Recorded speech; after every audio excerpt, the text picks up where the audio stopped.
This Impact Wrestling review was brought to you by 5 Hour Energy.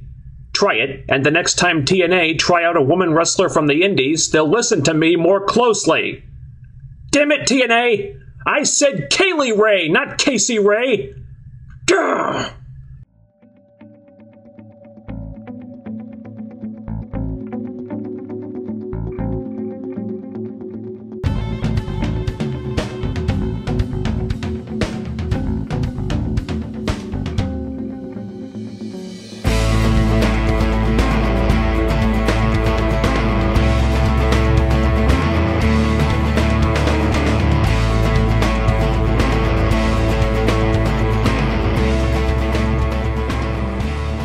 Every wrestling company has go-to angles or go-to gimmicks, something they always seem to fall back on either because they really like it or because they just can't think of anything else to do. With WWE, it's the evil general manager, John Cena beating the odds, etc. With TNA, it's big heel groups, faction warfare, and over the last few years, it seems that they've added authority figure power plays to the list as well. That's the only explanation I can come up with for why, on a show that had a Monsters Ball main event, not to mention a new World Heavyweight Champion to establish, the drama surrounding who the new authority figure is going to be seemed to take precedence over everything else, thus undercutting a bunch of stuff that should probably not have been undercut. Not that this Impact was awful or anything, it wasn't. But I do feel like there was too much attention put on the wrong things here. This whole storyline of MVP being ousted from Power and Kurt Angle being installed as the new Director of Wrestling Operations wasn't badly done, really, but it felt like they spent more time on this than they needed to. There were 3 lengthy in-ring segments devoted to this when it could have easily been done in 2, possibly even 1.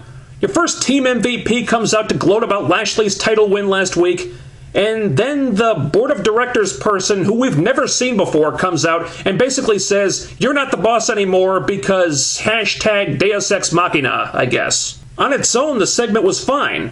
But then later on, Dixie Carter comes out to celebrate because she thinks she's back in charge, only for the board of directors guy to come out again and say pretty much the exact same thing he said before, making the segment feel kind of pointless.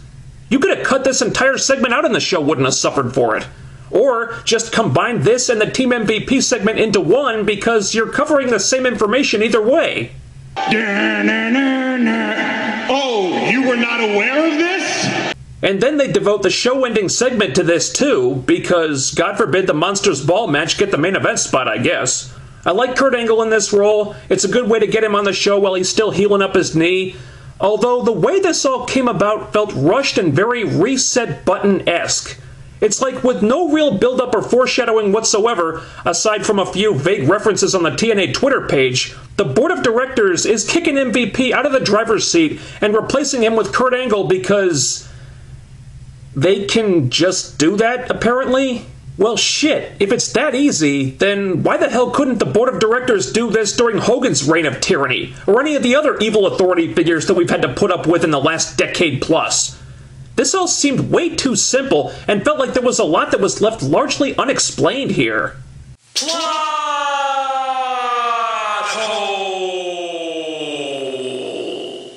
There was definitely a feeling of what we're doing isn't working, we need to change directions fast, and we're going to do it fast even if that means the transition is less than seamless. I do understand that, and they did need to change directions, but I just don't like how they had to gloss over quite a lot of stuff to do it. Also, Angle reinstating Bobby Roode didn't have quite the impact that it should have had after Roode just cut a lengthy promo earlier in the night. I would have saved that promo for next week. Doing it on this show took away from Roode's big return at the end more than a little bit. It was a pretty good night for the wrestling. None of the matches were incredibly noteworthy, but nothing was bad either. The Knockouts tag match was okay. Taryn did pretty well for someone with a year of ring rust. Gale is always first rate, but you just don't get much from the beautiful people. Velvet is Velvet, and Angelina's been underperforming since she came back in my opinion. She has definitely slowed down. I really hope this beautiful people push is finishing up soon now that Taryn's back.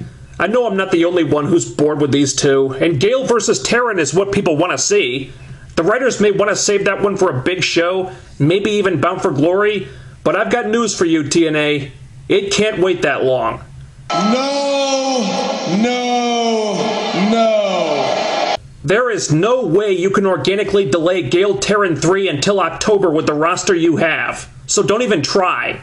You want to strike while the iron's hot with these two? Get the beautiful people off the screen, start building up the Gale Terran tiebreaker now, and do it at Destination X. If you still want to do it at Bound for Glory 2, you can revisit it then. But the rubber match, I just don't think can be put off until then without losing a lot of steam. Storm versus Anderson was short but good. I was happy to see James Storm get that win back. Didn't they blow this off at Slammiversary, though? This kind of felt like filler to me.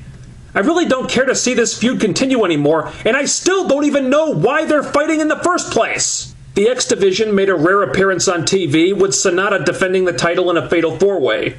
The match was good for a bunch of spots, I guess, but there's just very little reason to get invested in the X Division these days.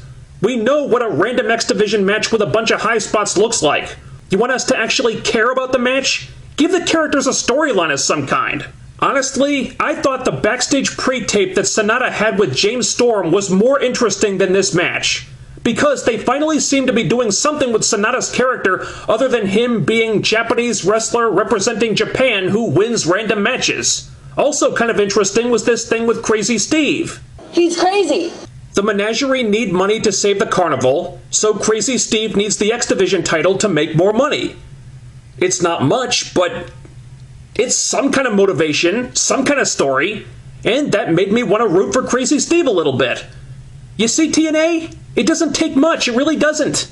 Just give us an actual reason to care about these X Division guys, and we just might do it. Yes! Well, this Monsters Ball sure came right the fuck out of nowhere, didn't it?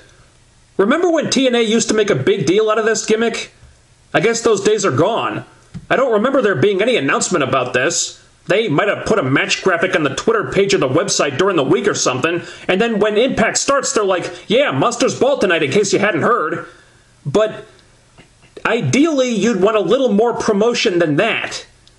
Just saying. And how did we even get here so fast? Have Abyss Willow and Magnus Bram even had a normal tag match yet? You haven't earned this. You can't start a feud with a Monsters Ball. It leaves you nowhere to go afterward. And I don't want to discount the effort here, because no one slacked off. Bram got busted open, Magnus took a thumbtack bump, Willow took a chair to the head and fell off the turnbuckle through a barbed wire board, for God's sake. That was sick.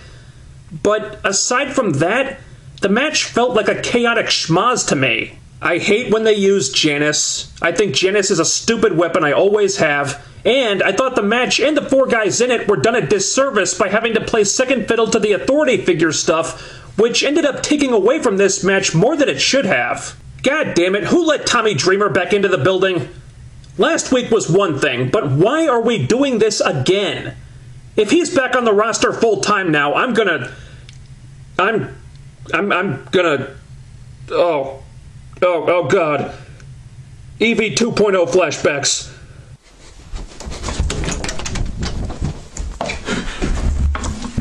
You know what? I'm going to assume that this is merely something to hype the New York shows, and then afterward Tommy will just disappear again. At least I hope so.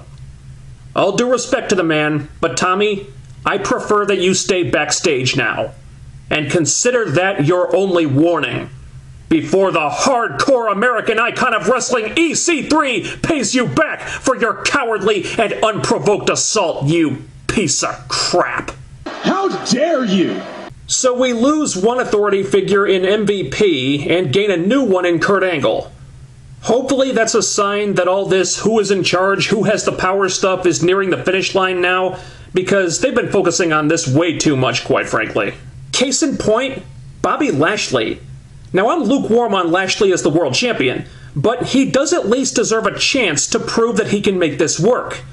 But you're not off to a good start when, instead of being highlighted and established as the new top guy, he spends his first show as the world champion as essentially a background player to all this authority figure stuff.